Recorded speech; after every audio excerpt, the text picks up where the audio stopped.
breaking down the Vikings from the perspective of a former NFL General Manager of the Year. It's Jeff Diamond's Purple Report, presented by your select Minnesota Buick GMC dealers. Welcome to Jeff Diamond's Purple Report, brought to you every Monday and Thursday during the remainder of the Vikings season, which we hope will go through the regular season and on into the playoffs. And brought to you by your select Minnesota Buick GMC dealers on 1500 ESPN, available 24/7 on YouTube via links from the 1500 ESPN and Score North websites. I'm Jeff Diamond, former Vikings GM, former Tennessee Titans president. Our producer is Jason Stormer, does a great job putting the show together. And Jason, the Vikings come out of the bye and they head to Sin City to Las Vegas for a big game against the Raiders. Yeah, let's hope that the craps and the cards tables aren't going to distract them too much and that everybody can focus on football while they're out there. A lot of distractions in Vegas, especially now that you got all these sports teams out there. You got that giant sphere that everybody gets lost into. So, yeah, let's just focus on the football. We're all rested up for the bye week, but the Vikings have a lot of work to do, so no messing around in the Sin City. Yeah, definitely not. And they're hoping it might be their first of two trips to Las Vegas since the Super Bowl will be in Vegas. But there's a long way to go before that, and the Vikings are going to need to play a lot better than they did against the Bears in their last outing a couple weeks ago. They had their bye week and come back from that. Coach Kevin O'Connell made the big announcement this week that Josh Dobbs will keep his starting quarterback job, which is what we expected, and I think it was the right move to keep Dobbs. I think he's got the biggest upside for this team compared to Nick Mullins or Jaron Hall at this point in time. Hall being a rookie, Mullins being a career backup more or less. And the hope is that Dobbs plays like he did against Atlanta and New Orleans and not like he did in turning the ball over 6 times in the last 2 losses to Denver and especially the Bears game. So it will be really interesting to see how he responds to having his job threatened, first of all, and to having Justin Jefferson back this week, which is obviously a huge boost for the offense if JJ is right, and sounds like he's at 100% health at this point after missing the 7 weeks with that hamstring injury.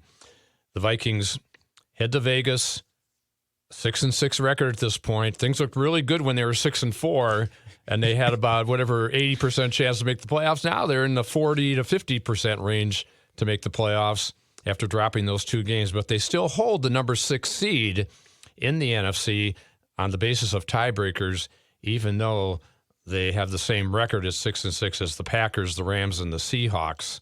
Seahawks are kind of heading the wrong direction. Packers and Rams are trending up. Green Bay has won 3 in a row, as has Los Angeles Rams. So it's going to be certainly a race to the finish, some big games down the stretch, but the focus has to be first on getting past the Raiders on the road. The Raiders are 5-7 this year. They've lost their last 2 games. They fired their coach, Josh McDaniels, 4 weeks ago. Antonio Pierce, former linebacker, took over. He's 2-2 in his starts. They benched Jimmy Garoppolo, and now they've got Aiden O'Connell, a 4th-round rookie out of Purdue, as the starting quarterback. Playing okay. He's 2-2 in his starts, but he's also only got a rating around 74 and has thrown 6 interceptions, so the Vikings will have an opportunity. But I think first, let's kind of go back in time a little bit, Jason, to the days earlier in the season. The Vikings weren't playing so great at that time, and one of the things we'll say, first of all, when they were 0-3, if you told the Vikings that they would be 6-6 after the bye, that they'd go 6-3 in their next 9 games, and that they would be holding the 6th seed heading to Vegas, I think they would have taken that in a heartbeat, don't you? Oh, 100%. Throughout the entire building here at Hubbard, a lot of people were pretty much writing the Vikings off once they got to that point. And, the numbers say that you don't have a lot of good chance of making the playoffs when you start that poorly. So, we were recklessly speculating it already, like, all right, are we going to trade, expiring contracts at the deadline? Are we looking towards the 2024 draft? But they got that 5-game winning streak, and they were able to, come around eventually, which is nice. I'm glad that we're still talking about relevant football here into December. That's exactly right, and that's always great to be in the hunt, as they say, and the Vikings are there. Let's as I said, go back in time a little bit to early in the season. Justin Jefferson, who is coming back this week, we'll hear from him a little bit later. But JJ was off to a fantastic start this season. He averaged 114 yards per game receiving the first 5 games of the season, and he missed part of that 5th game against Kansas City after he pulled that hamstring.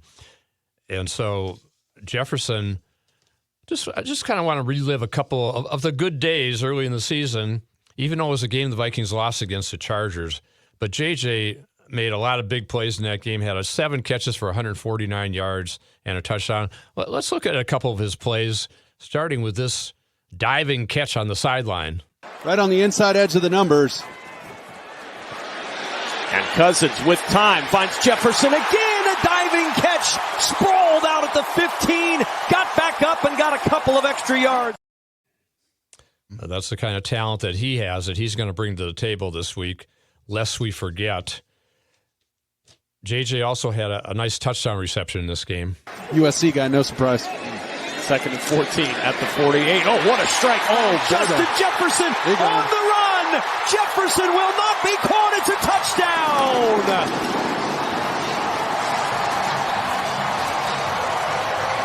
52 yards for the lead.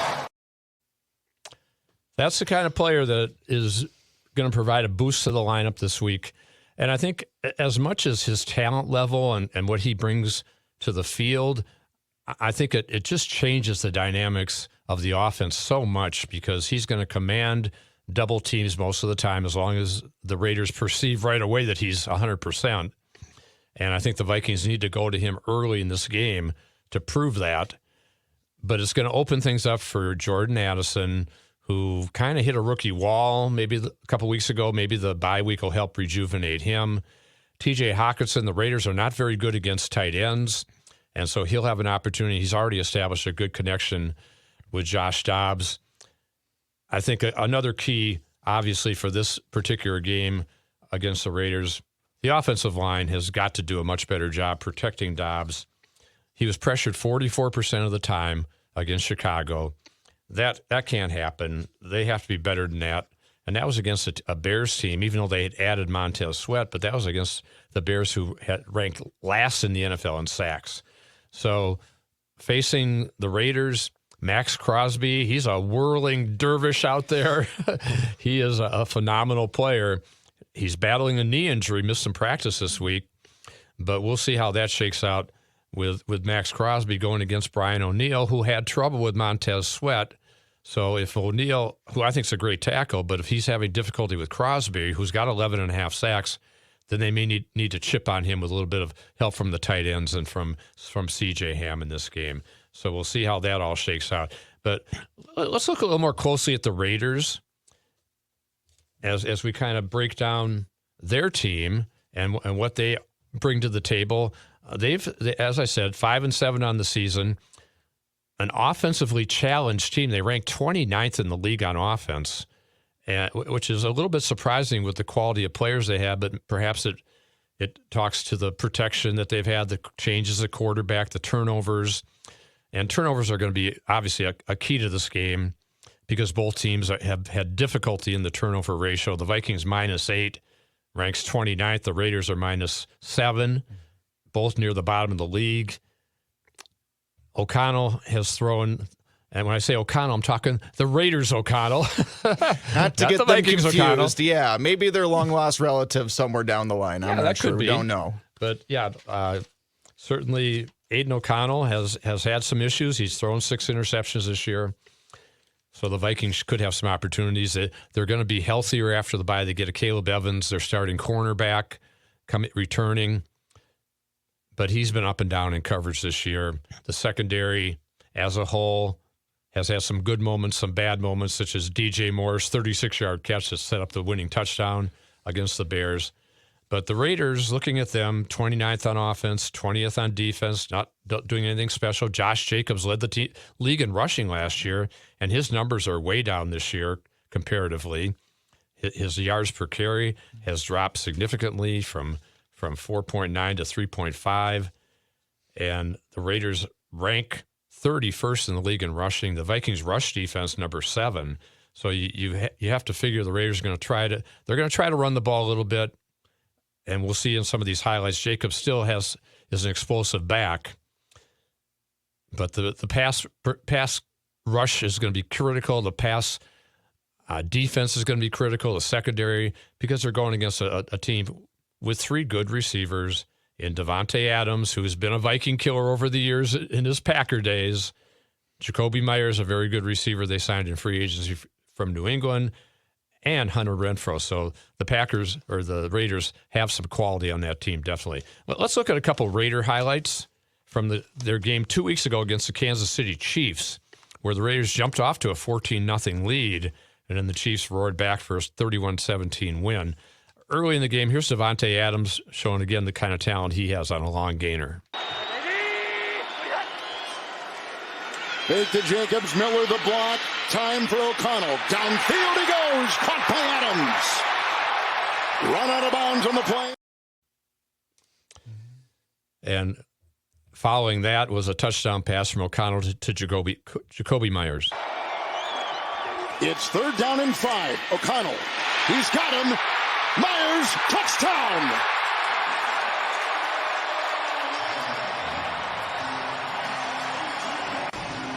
Watch, Myers comes in motion, and he and Renfrow are stacked together, so there's confusion there when all of a sudden Renfrow peels off. It's an easy drag route to Myers as he's able to break the tackle and get into the end zone. And we mentioned before, Josh Jacobs, he had a long touchdown run in this game, 63 yards that put the Raiders up 14-0 against Kansas City. It's a 1st and 10. Josh Jacobs. Oh, he's got the big hole. He's into the secondary. They can't get him. You can kiss him goodbye. Touchdown. Touchdown Raiders. 63 yards.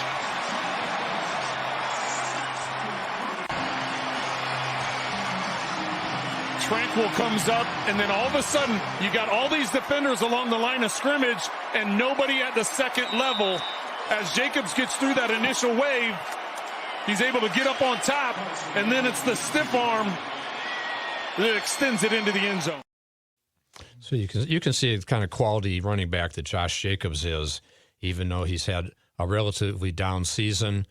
As the game progressed, Max Crosby, mentioned him earlier. He's the Raiders' best pass rusher, Pro Bowl caliber player, 11.5 sacks. Here's a sack that he had on Mahomes in the 3rd. 3rd down and 8. Good pocket. Here they come. Kuntz. He can't get Mahomes. Look at him weave. Down he goes. Crosby. What a sack. Number 11. The Raiders couldn't hold that lead. Mahomes rallied the team, and showing some of the defensive deficiencies, shall we say, of the Las Vegas Raiders. Here's a touchdown pass from Mahomes to Rashee Rice. Watson, Mahomes, underneath, Rice on the move, deep block by Marquez Valdes-Scantling. That is a Kansas City touchdown. 39-yard strike, catch and run. Block late in the run. Hobbs gets distracted by Watson's motion from the left, and he follows Watson too far into the inside. So when Rice works his drag route underneath Watson from right to left, Hobbs is out of position. He can't catch up to him, and Rice uses that speed to work it down the sideline to get in the end zone. The Vikings would like to see some of those plays by Jefferson and Addison and perhaps KJ Osborne, Hawkinson, we'll see. And mentioned before, the Raiders' offensive line has had some issues. Here's a sack by George Karlaftis that kind of clinched the game for Kansas City on Aiden O'Connell. Faced with a 3rd and long. Jacoby Myers on the move. 5 catches, 75 yards for him. 3rd down, 8. The pump fake. Here comes Karlaftis tackling his college teammate. His college teammate. How about that? That's got to be fun. The 2 Purdue guys. Yes, indeed. Yes, indeed. So the Raiders dropped that game 5-7. We'll see how they approach this. Do they think they're still alive in the AFC? Probably not, because it's such a loaded conference. But they may figure, hey, we run the table, we can get to 10 wins, we might make it in. So they're probably looking at this as their last stand too, and a very important game just as it is to the Vikings. And we'll see how it all turns out on Sunday afternoon in Las Vegas. Before we talk about some other games around the league and hear from the head coach and Josh Dobbs and Justin Jefferson, let's talk about our great sponsor, the Select Minnesota Buick GMC dealers. There are trucks. Then there's the truck, GMC Sierra, with available features like the V8 engine, the ultimate luxury interior, and, of course, the available world's first 6-function multi-pro tailgate. GMC Sierra, not just any truck, the truck. GMC's continued commitment to professional-grade engineering is on full display at your local GMC dealer. Come take a test drive today and see for yourself. We are professional-grade GMC. Just in time for the holidays, well-qualified buyers get 0.9% APR on 2023 Sierra light-duty models, plus no monthly payments for 90 days. See your local GMC dealer today. Length of contract limited. Deferred monthly payments for 90 days. Excludes residents of Pennsylvania. Must finance with GM Financial. Down payment required at signing if applicable. Finance charges accrue from date of financing. Some customers will not qualify. Not available with lease and some other offers. Take new retail delivery by 1/2/24. So as the Vikings come back from their bye week, get ready to take on the Raiders in this home stretch that will include, after the Raiders, they go to Cincinnati. The Bengals got back in the AFC race a little bit by knocking off Jacksonville the other night. Jake Browning, ex-Vikings practice squad quarterback. Who would have thought? They're going to be facing 2 backup quarterbacks the next 2 weeks. We'll see if that bodes well for Danielle Hunter, DJ Wanham to add to their sack totals. See how that all shakes out. But let's hear from Kevin O'Connell, the head coach, talking about coming off the bye and getting ready to face the Raiders, and Josh Dobbs returning as QB. I want to address the quarterback position. We will be starting Josh Dobbs in the football game on Sunday. Feel great about kind of our bye week process of really, 2 layers to it, evaluating kind of where Josh has been as far as immediately providing a spark and helping us win 2 football games. And then, transitioning to some tough outcomes where there's all kinds of things that we could do better. We could coach better. Josh's continued comfort in our offense and how we play, but also our offense and our staff's ability to evolve and help Josh thrive is our plan. We're very confident in him. He got off to a great start this week. On Monday with some extra work out with the guys and getting going. So looking forward to that. We'll have Nick Mullins will be ready to go. We'll prepare Nick like we always do. He's one of the most professional guys I've been around, always ready to roll. Our entire team knows that they can count on Nick when called upon. And then Jaron Hall's continued development is of the utmost importance to me personally. And our organization, and we really like where Jaron's at, getting healthy, coming off of getting out of the protocol and being available. And Josh Dobbs returning from the bye. Let's hear from Josh about how his state of mind is going into this last 5 games of the season. Yeah, it's obviously it's a process when you come in and you're entrenched in a new offense very quickly, and as they try to. They learn me in areas that I'm able to thrive at, and as well as me, I continue to learn the ins and outs of an offense. It's a process, and so I think the communication has been great. Starting with the coaching staff, asking like, hey, like what are you comfortable with? What plays do you like? What concepts are you good at? And for me, sharing things that I like in the game plan, and also not being afraid to share things that I don't feel comfortable with, so that we're in a chance to go out and execute a play at a high level. So it was great to get a week to get that communication going, right, where you're not involved in the game plan, and continue to get to know each other. And we'll continue to do that. But I'm excited to get to work. I know we'll put together a good plan, and we'll give our chance to go out and put up some yards and points on Sunday. What do you think are the things that you thrive at? Yeah, I think rhythm passing, being able to, extend plays when needed, but also, when the first guy's open, getting the ball accurately and efficiently so that he can catch and run and make plays. And those are all things that, Kurt has done at a high level in this offense. And in order to keep that rhythm, keep that timing for the receivers and the guys around me. Those are things that I'll continue to excel at in this offense. So it was good. It's been a very productive week, and I'm excited for this game plan. I'm excited to be back in the facility around the guys working. It's cool to get away for a second and recharge, but you start to miss your teammates and the routine of coming to the facility and preparing for the next opponent. So it's been great to get back to work. What changes with significantly different offensively, or just some tweaks that here and there, or how would you kind of describe the? No, I mean, it's just tweaks, right? Like, I think you can always over speculate based on a previous performance, both good and bad. And so there's no reason to blow it up, man. We just got to do what we're good at. Protect the football and make the routine plays when they're out there, and we do that, man. We'll play good football. It's very simple. What changes with Justin Jefferson back in the lineup? Obviously, JJ being out there, he's an efficient and dynamic playmaker. So that changes having him in the lineup.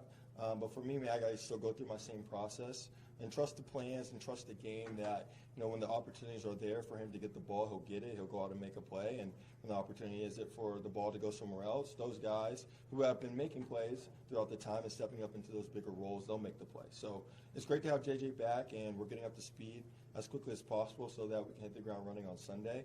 But for me, man, you still got to play good, clean, efficient football. You can't go forcing balls because obviously teams are going to have a plan for Justin Jefferson out there, right? So we still got to play good football. And when the plays are there, man, I know he'll make them, and he'll make big plays for us. And, I think he's going to be right in that regard, because having Justin Jefferson out there should make a difference and especially open things up for the other receivers on the team. I think another key for the Vikings and for Dobbs is to be able to use his legs like he did in the first couple games. And the Bears really did a good job of setting the edges and not letting him get outside the pocket, forcing him to be a drop-back quarterback. And I'm sure the teams the rest of the way are going to try that same thing.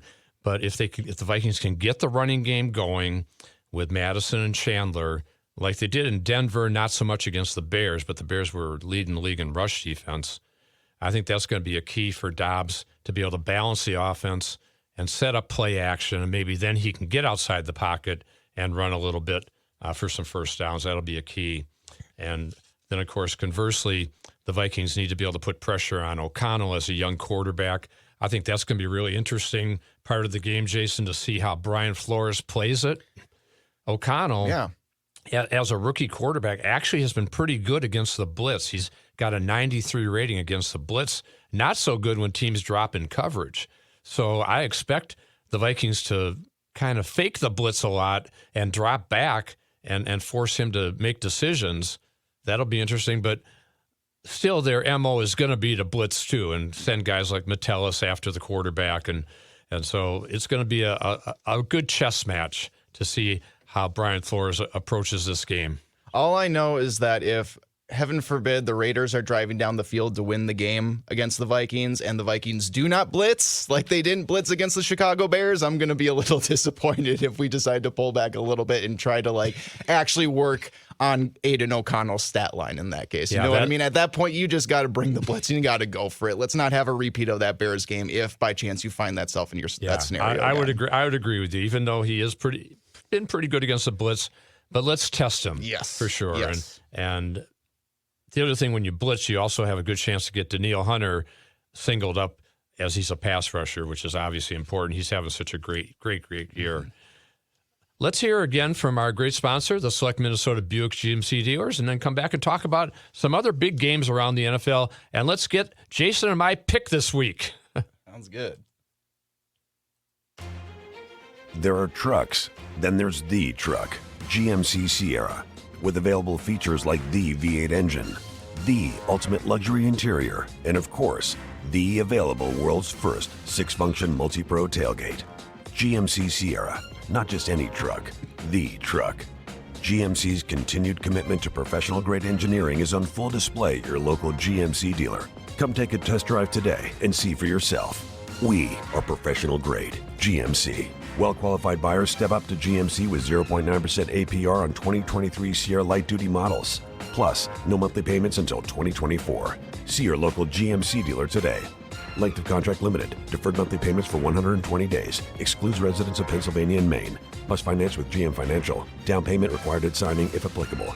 Finance charges accrue from date of financing. Some customers will not qualify. Not available with lease and some other offers. Take new retail delivery by 12/4/23. Special teams also going to be important this week. As always, the Raiders are a top 10 team in kick and punt returns. Ryan Wright has got to punt the ball better than he did against Chicago. His last punt, only 26 yards, gave a shorter field for Justin Fields to drive to the winning field goal. So he's got to be better.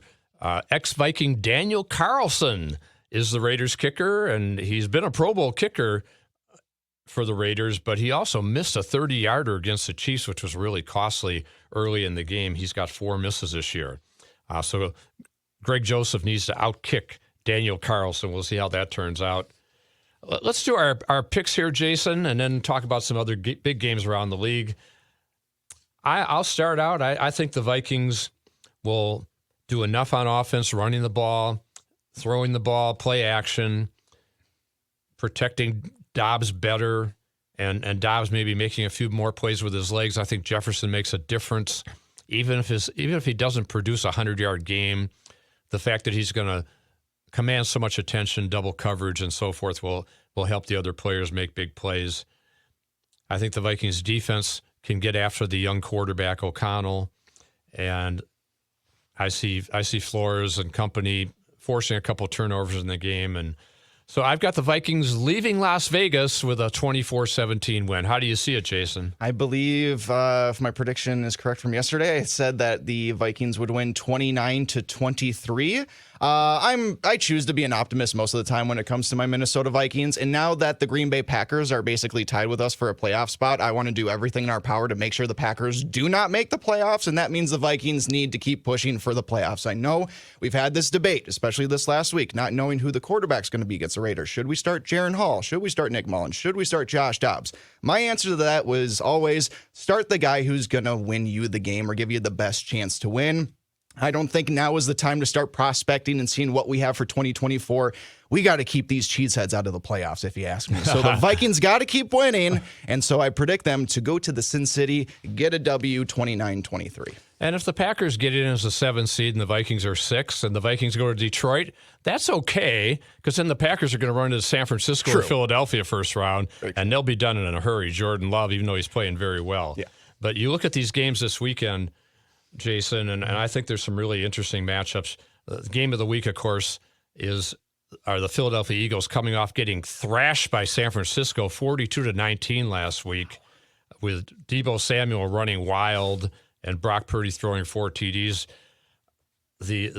First of all, the 49ers host the Seahawks. The 49ers can help the Vikings by pinning another loss on Seattle, which I think they'll do. And then the Eagles go to Dallas, who's won 14 straight home games. Dak Prescott having a big year, but he hasn't beaten a big team yet. And he lost to Philadelphia earlier.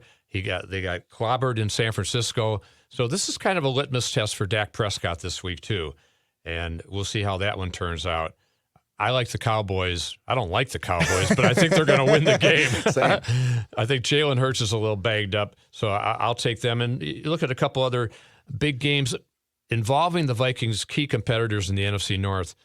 You would think these are very winnable games for Detroit and Green Bay. Detroit goes to Chicago, where the Bears had them beat 3 weeks ago. They were up by 12 points with 4 minutes to go. They went all conservative on offense, ended up losing the game at the end. I think the Bears are just really hungry for this revenge game against Detroit. Detroit's not playing very well on defense right now. The Packers go to New York to face the Giants, who are 4-8. You think, the Giants, they're terrible, but they've won 2 straight games. Tommy DeVito Gabagool has won 2 straight games, and we'll see about that if the Packers have a little letdown this week in New York. So that's a game to watch. Another big game, Buffalo at Kansas City, and the Bills try to stay alive. And Cincinnati, the Vikings' next opponent, faces Indianapolis to try to stay in that race. So a big week in the NFL, a huge game for the Vikings in Las Vegas. We'll be back to break it down on Monday night and Thursday next week as we advance the Bengals game. It's an exciting time of year in the NFL, and this has been Jeff Diamond's Purple Report. brought to you every Monday and Thursday by your select Minnesota Buick GMC dealers on 1500 ESPN, available 24/7 on YouTube via links from the 1500 ESPN and Score North websites. I'm Jeff Diamond with Jason Stormer. Everybody have a great weekend, and we will talk to you next week.